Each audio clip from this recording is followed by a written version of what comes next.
Cécile Aujardin.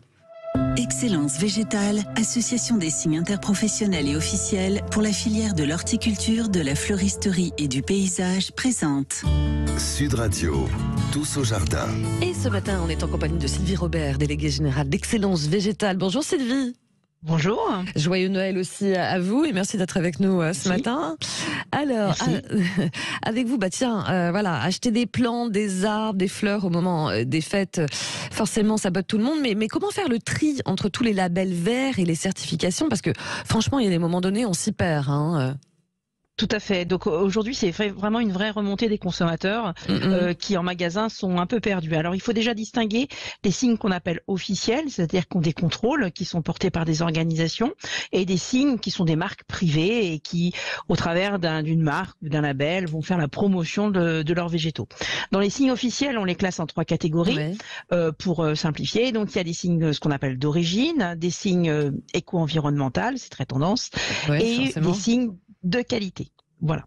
Et au travers de ces signes, on va encore les redistinguer, puisque alors après il y a des signes qui sont plutôt connus par le grand public. Donc au niveau des signes de qualité, on va retrouver le label rouge.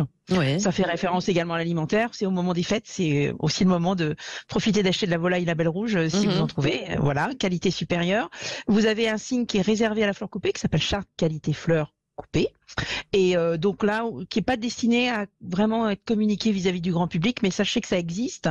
Et ces signes-là vont lui permettre d'accéder à un autre label qui est le signe Fleur de France. Donc là, on parle d'origine.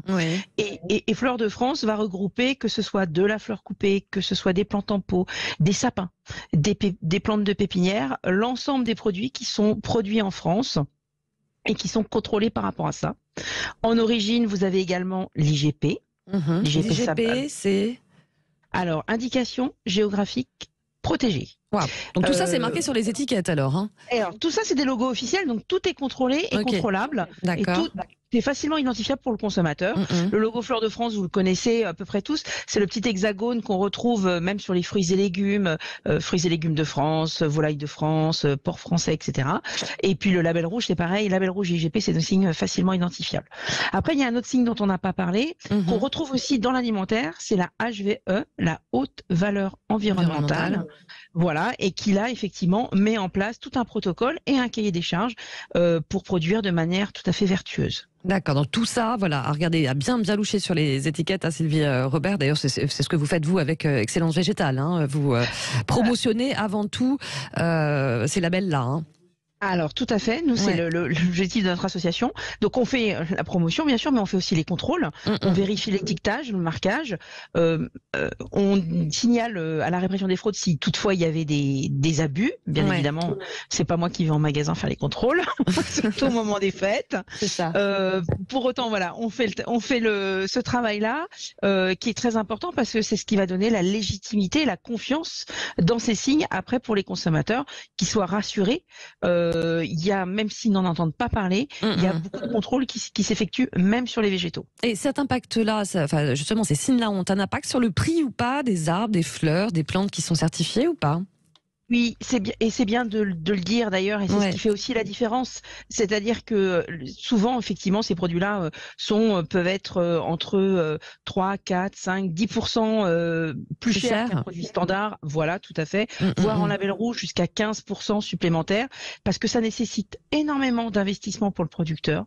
Il est d'engagement en termes d'enregistrement, de pratique, d'investissement sur son entreprise, mais aussi il est audité, contrôlé, tout ça. Ça a un coût, et il faut bien qu'à un moment donné ce soit amorti. Et donc, bien évidemment, il est obligé de le remettre dans les prix.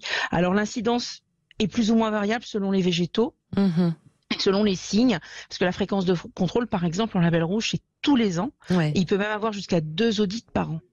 Oui, d'accord. Donc quand même, une grosse réglementation. Pour terminer, Sylvie Robert, vous qui les connaissez bien, ces horticulteurs, ces pépiniéristes, ils n'ont pas entendu la crise écologique.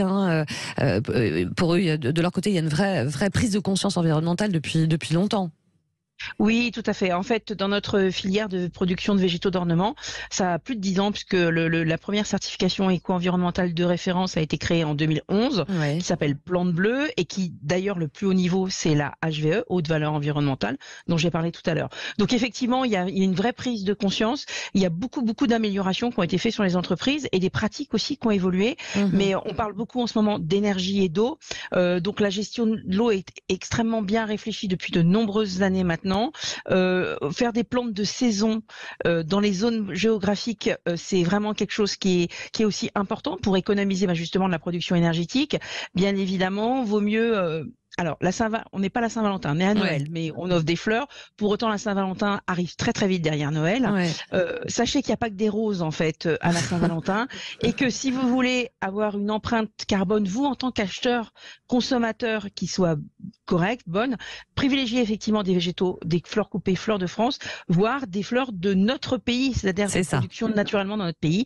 Et donc, on va retrouver des anémones, des renoncules. Enfin, Eh ben voilà, on en reparlera ça à Et- ce moment-là. Merci beaucoup pour toutes vos lumières, Sylvie Robert. Avec Merci. plaisir. Bon Noël à vous, bon réveillon. Bonne fête. Bonne Merci fête. beaucoup. Voilà, je Au revoir. rappelle. Au revoir.